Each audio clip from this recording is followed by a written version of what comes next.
Chiesa hasn't been at the level for years. Okay, well, Harvey Elliott's better than Odegaard, mate. So, like, we can have that debate if you want. That's a crazy, wild take. That's just well, it's not. Well, it's actually not. One's playing for the champions and about to win another trophy. Well, it's not. He's about to win another trophy. Martin Odegaard's won one in his entire career. Better than Odegaard. Are you serious? Yeah, I am serious. I question your ball on this then, man. That's mate. I've been watching football before you were born, respectfully. Yeah, I've been watching La Liga. I've been watching La Liga before the English football because it wasn't televised on English TV. I don't think anyone else on this panel would agree with you there, Lee. One second. If Harvey Elliott's better than Martin Odegaard, why has he played 11 games in the Premier League and Liverpool are ready to sell him right now? Okay, how comes if Martin Odegaard's that great, Dani Ceballos has played more games this season?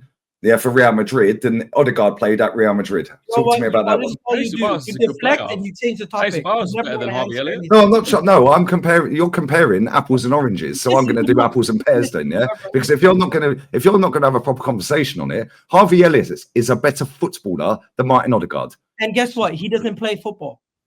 Guess why? Because they got a better squad, mate. Yeah, because they rotate their squad more than we do. So why are you talking about third, fourth choice players? We're not talking about third, fourth choice players. When you mention Harvey Elliott, how many big the same third, fourth choice players at Liverpool, you realize your argument goes to shit. So you start. No, it don't. Liverpool keep winning. One second. DJB, do you think Harvey Elliott's better than Odegaard? Sorry? Do you think Harvey Elliott is better than Odegaard? Do I think Harvey Elliott's better than Odegaard? When you say better, were we talking about footballer or were we talking about how many minutes they play? Better. What do you mean? Because Harvey Elliott's a better footballer. Is he a nicer guy? I'm talking about is he a better player? I think he can be more effective because Odegaard's not really. What season? Okay, then Martin Odegaard this season. What has he done? What has Martin Odegaard done as a captain? Martin Odegaard was out for 3 months this season. He had a serious injury. Yeah, he was out for 9 games. He was out for 9 games. And he's been back since November. What assists has he? He's had a bad year, Odegaard. He has had a bad year. Don't get me wrong. I don't think he's had the best season, but to start he's had a terrible season. Categories, saying I was selling, terrible season. Okay, let me ask you guys this then: who's better, Odegaard or Asensio at Villa? Martin Odegaard, 100%. Okay, Asensio, so he's come into Villa and had a good few games. This guy was. This is a Champions League winner, by the way. Man said he was stinky at Real Madrid. This I know you don't watch La Liga, brother. Why'd they sell him then? Why'd they sell Odegaard then? Because he was young. He wasn't good enough at his age to get in the team. Why? Arda Güler's still balling. Arda Güler's still balling. Wait, I'll tell you right now, Asensio's won 2 Champions Leagues for him, by the way. Win an argument. None of that. Come back to the main point. You guys are lying. You sat here and you said all of Arsenal's third, fourth choice bench players. We're not talking third. No. Egal. You're making out. Go on, DJ. All I said is when we was picking a team for Saturday and who we can rest and who we can't rest, I said, isn't it a shame that after all this time that this manager's had and all the money that we've had, we're actually struggling to select replacements to rest players and still have a strong team. We're actually struggling. We're saying putting Partey at right back. We're saying we can bring Jorginho on for Rice. I'm not saying they're all horrific players. No, but DJ, he's making out that they're the third and fourth choice stud players. We haven't got third and fourth choice. We've got 22 players. We should be in a better position. We should have a lot stronger. We should have won 3 league titles in that case also. But you don't want to talk about that. What we want to talk about is our third and fourth, fifth choice players. We haven't got third, fourth, fifth choice. We've got 22-man squad again. Every time I'm on stream, we're deflecting from the main issue and we're talking about the main issue is we've got nearly 1,700 days without a trophy. I don't understand. Why we are talking about Kivior, we're talking about Zinchenko, we're talking about all these other players. My main point about bringing up Liverpool was when you look at your team that wins you the league, yes, you need your main 11, and then you need another 5, 6, 7 quality players that can fill in. So that's 19 players, then, yeah? They don't all have to be of the same caliber or the same level. So that's 18 players then. If it's 7 extras, answer the question, is it 7 players? That's 18 players in total, right? You keep talking, no one's going to hear shit. You keep answer the question then, because you're just going to waffle on. You said you need your main 11 and another 7, so that's 18. We've only got 22. Egal, ask the question and we'll come back to you. Egal, ask the question. What's the question you want to ask? The main thing is you spoke about depth. And you said Liverpool have better depth than us, and you went on to mention 3 players. Let me show you how idiotic your points were. One, you mentioned Harvey Elliott. Harvey Elliott played 11 games for Liverpool this season. Yes, he might be a quality player, but he has not shown the level of quality of depth that you're talking about. And I can show you articles of Liverpool wanting to sell him. Next, you mentioned Chiesa. It's easily to say Chiesa has not been a factor at all at Liverpool, and he's not even been a choice for them. He's played 3 games in the league all season, and when he played in the cup competition, they got knocked out by a. So he's our Sterling, then, yeah. He's already. And then finally, you mentioned Endo to compare him to Mikel Moreno. Just because you don't rate Mikel Moreno, guess what? Endo's played 15 games this season and has been a hit or miss at times. Overall, I'll say he's a 5 or a 6 out of 10 on occasions whenever I've watched him. But overall, how many times you watched quality of depth is no superior to our quality of depth. So how we won the league then? As Arsenal fans, you're quick to judge your own players and you're quick to say they're not good enough, but you don't need an 11 and a second 11 of world-class talent. You just need enough quality in the team where you can see out some of these poor results. And for a majority of last season, we were doing that because our main players were fit and available. If Liverpool had the same injuries we've had this season to the likes of Mo Salah and Van Dijk, best believe you would not be sitting here and saying Chiesa and these guys are good enough to Egal, they had Mo Salah out for 7 weeks after the AFCON last season. Hold on. No. You've just said if they had the level of injuries that we've had this season, yeah. And you mentioned let me land my point. Come on, let me land my point. Yeah. No, because you mentioned 5 years ago. No, I'm talking about last season. No, I'm talking about last season when he came back from the AFCON, which he missed games, by the way, because he was at the AFCON. He then comes back from the AFCON where he got injured and was out for 7 weeks. Who was leading the Premier League right near the end? Oh, it was Liverpool, and then they fell apart, which you laughed at them on your TikTok account, your Twitter account, and YouTube. Ha, ha, ha, they've bottled it, right? So cool.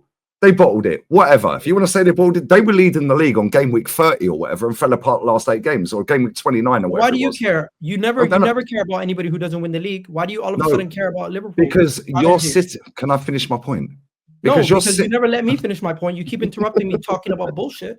So let me interrupt you and talk about bullshit. In a nutshell, Salah missed 12 games and they won 10 games, Liverpool. That's what happened. Yeah, he missed 12 games last season and Liverpool won 10. My point was never about Salah.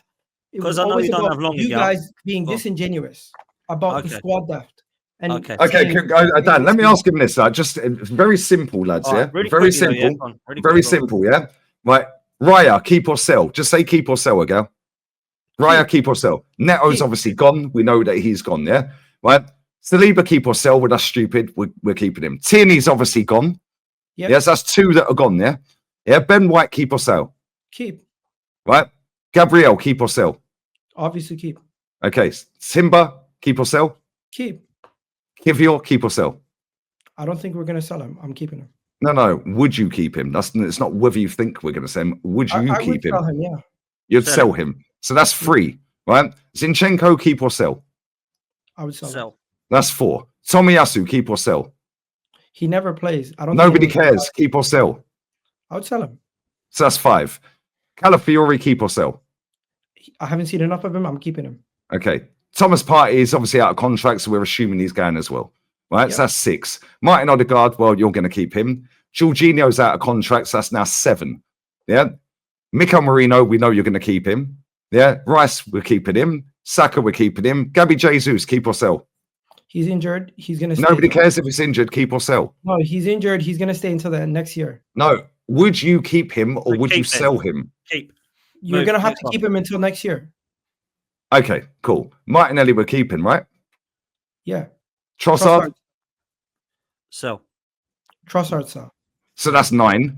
29? Keep. And Sterling's going. Yeah. Sterling's going. So that's 10 players out of our 22-man squad. Yeah, Ethan we're obviously keeping. It's 23-man squad. Skelly, 24-man squad. Yeah, 10 out of 24 are either out of contract or you'd sell them, mate. And you're telling us that ain't a rebuild. Are you crazy? It's not. Because how many 10 of the 24 you'll get rid of when they're going. Listen to what I said.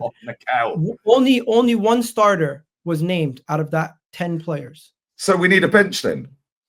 Guess what? How many players are left? We're gonna go and how many players are left? 14. We're gonna go and get a 1 second before everyone starts going crazy. 14. We've got a 24-man squad. That's Skelly and Ethan in there.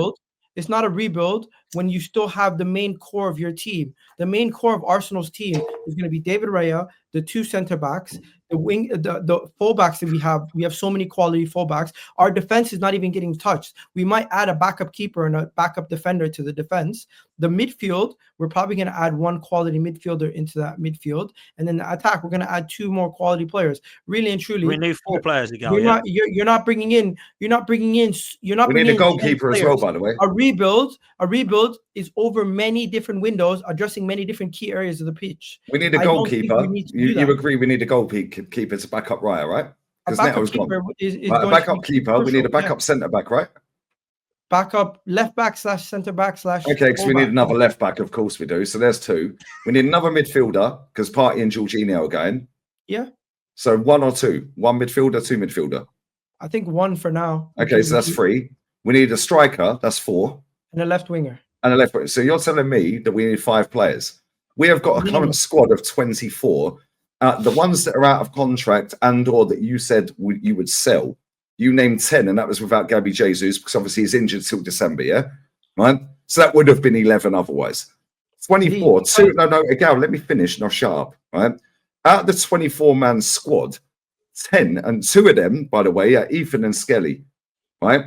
That are not even listed on the main squad on the Arsenal website because they've just come through the academy, right?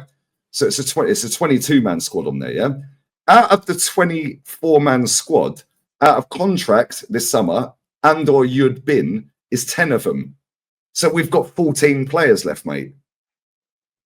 Are you not seeing this? If you sell, that means you've got 19. That's still not a rebuild. How many starters did I change? A rebuild for me is different to what you think a rebuild is. I'm saying it's a revamp. It's not a rebuild. When you're rebuilding something, you're ripping it out, starting again. This is not a rebuild. Liverpool did not do a rebuild. They still had the core of their league-winning side with Mo Salah, Trent, Van Dijk, and what do you call it, Alisson. They still had their creativity, their solid defender, and their main goal-scoring outlet. Yes, they rebuilt their attack. Yes, they rebuilt their midfield, but they did not rebuild the whole team. They revamped 2 key areas of the pitch. As for Arsenal, we've already built the midfield. We've already built the defense. We're going to add to our attack. And I do think that is the final piece of the puzzle. And you guys complaining about 10 players going out, some of those players you say is not even good enough, or they should be leaving in the first place.